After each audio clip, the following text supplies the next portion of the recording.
Now, understand, if we want to meet the challenge of this moment, though, we need to get beyond the old ideological debates between left and right. We need common sense. That's what Bill Ritter's about. That's what the Salazar brothers are about. They understand that the job of an elected official, whether it's a president or a council member, is to solve problems, deliver for the people. Don't spend all your time bickering. Stay off the cable news shows. You know, and I watch sometimes those shows and I realize, you know, you're arguing about the past. We need to be talking about the future. We don't need bigger government or smaller government. We need a better government, a smarter government, a more competent government, one that upholds the values that we hold in common as Americans. The choice in this election isn't between tax cuts and no tax cuts. It's about who you give tax cuts to.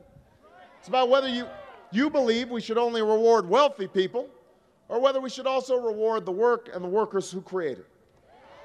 Now, there's been a lot of misinformation, Pueblo, so I want to be real clear here. I will give a tax break to 95% of Americans who work every day and get taxes taken out of their paycheck every week. That's my tax plan, to give you a break. I'll help pay for this by asking the folks who are making more than $250,000 a year to go back to the tax rates they were paying back in the 1990s under Bill Clinton. Now, let me just see a show of hands. How many people make less than $250,000 a year? Raise your hand. What do you think? I think that's the majority there. So no matter what John McCain may claim, here are the facts.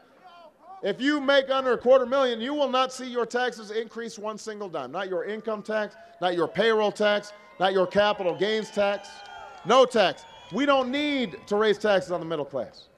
But we do need to make sure that we are growing the economy from the bottom up. That's what Bill Clinton did. He created 22 million new jobs. And by the way, we created more millionaires and more billionaires because they actually had customers for their businesses.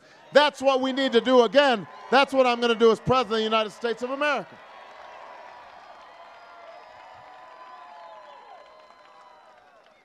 We need jobs in America.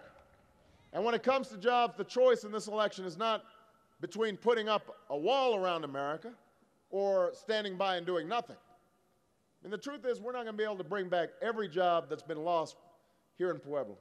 Manufacturing's changed, technology's changed, but that doesn't mean that we should just sit on our hands. We certainly shouldn't do what John McCain is suggesting, keep on giving tax breaks to companies that ship jobs overseas. We should be giving those tax breaks to companies that invest right here in Pueblo, that invest in Colorado, that invest in the United States of America. We've got to compete on the global stage.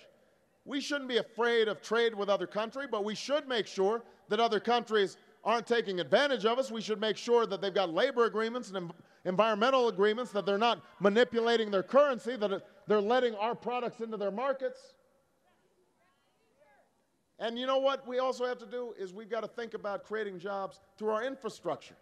We need to rebuild roads and bridges, schools, lay broadband lines in rural communities so companies will locate there.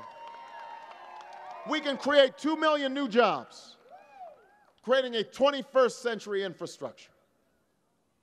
And we can invest $15 billion a year, taking a lead from Governor Ritter in investing in renewable sources of energy, in a new energy